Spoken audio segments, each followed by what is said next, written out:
Assalamualaikum warahmatullahi wabarakatuh.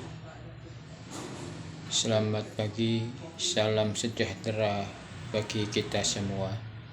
Semoga pada hari ini kita menjalankan aktivitas sehari-hari dapat perlindungan dari Allah Subhanahu wa Ta'ala.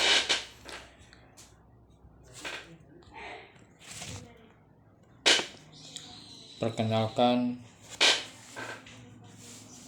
kami dari kantor advokat Sholihul Hadi HSHN Partner yang beralamat pusat di Gresik, Jawa Timur, kantor cabang di Kota Malang, Jawa Timur, dan kantor cabang di Kota Semarang, Banyumanik.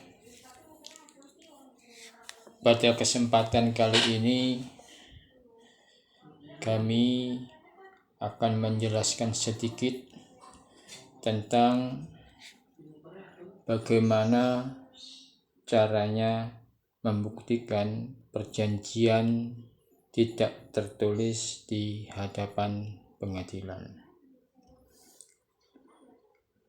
Perlu diketahui bahwa di dalam hukum acara perdata sebagai hukum formil yang mengatur bagaimana cara menegakkan hukum perdata material. Terdapat 5 alat bukti yang diatur dalam pasal 1866 KUH Perdata dan pasal 164 HIR. Dan di situ dijelaskan alat-alat bukti yang terdiri dari A atau nomor 1 bukti tulisan, kedua bukti dengan saksi, ketiga persangkaan, keempat pengakuan, dan yang kelima sumpah. Perlu mengingatkan adanya ketentuan pasal 1320 KUH Perdata tentang syarat sahnya suatu perjanjian yang berbunyi, untuk sahnya suatu perjanjian diperlukan 4 syarat. 1. Sepakat mereka yang mengikatkan dirinya. 2. Kecakapan untuk membuat suatu perikatan. Ketiga, suatu hal tertentu. Keempat, suatu sebab yang halal berdasarkan ketentuan mengenai syarat sahnya suatu perjanjian tersebut. Tidak ada satupun syarat dalam pasal 1320 KUH Perdata yang mengharuskan suatu perjanjian dibuat secara tertulis. Dengan kata lain, sesuai perjanjian yang dibuat secara lisan juga mengikat secara hukum bagi para pihak yang membuatnya.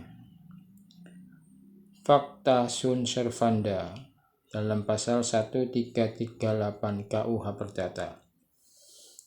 Namun demikian, dalam proses pembuktian suatu alat bukti yang dipergunakan oleh pihak yang mendalilkan sesuatu, ini juga diatur dalam pasal 163 KUH HIR, adalah alat bukti surat. Hal ini karena dalam suatu hubungan keperdataan, suatu surat atau akta memang sengaja dibuat dengan maksud untuk memudahkan proses pembuktian. Apabila di kemudian hari terdapat sengketa perdata antara pihak-pihak yang terikat, dalam hal ini saya akan mengambil contoh perjanjian hutang piutang secara lisan. Dalam hal suatu perjanjian hutang piutang secara lisan, maka alat-alat bukti lainnya selain alat bukti surat, pasal 1866 KUH Perdata dan pasal 164 HIR dapat diterapkan untuk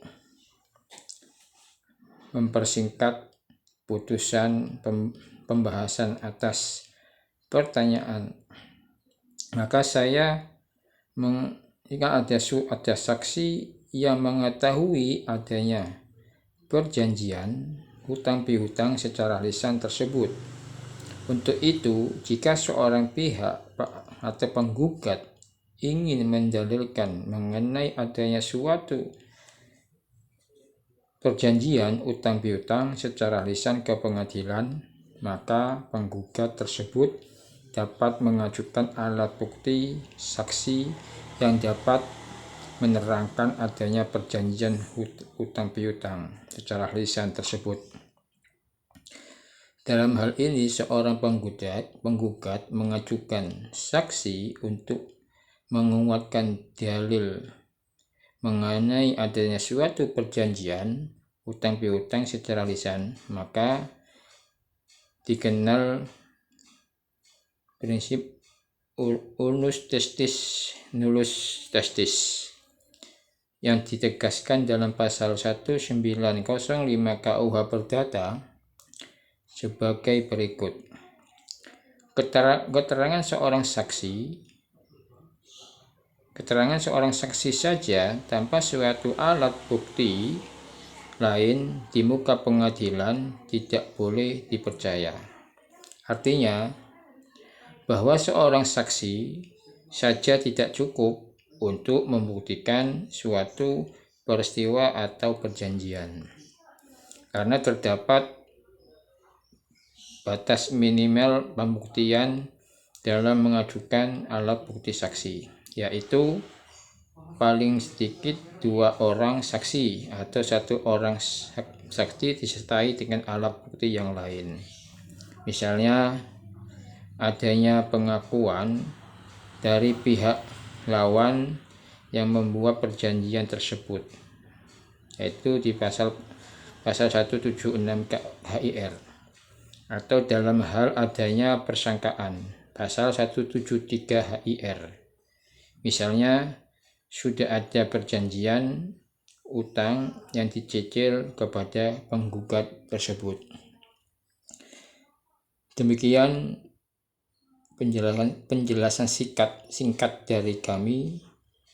Mudah-mudahan dengan sedikit penjelasan ini bermanfaat bagi kita semua. Kurang lebihnya saya mohon maaf yang sebesar-besarnya. Salam dari kami, kantor advokat Solihul Hadi HSH dan Partner. Jika Anda ingin lebih jelas, bisa menghubungi kantor kami atau inbox kami. Terima kasih. Kurang lebihnya mohon maaf. Wassalamualaikum warahmatullahi wabarakatuh.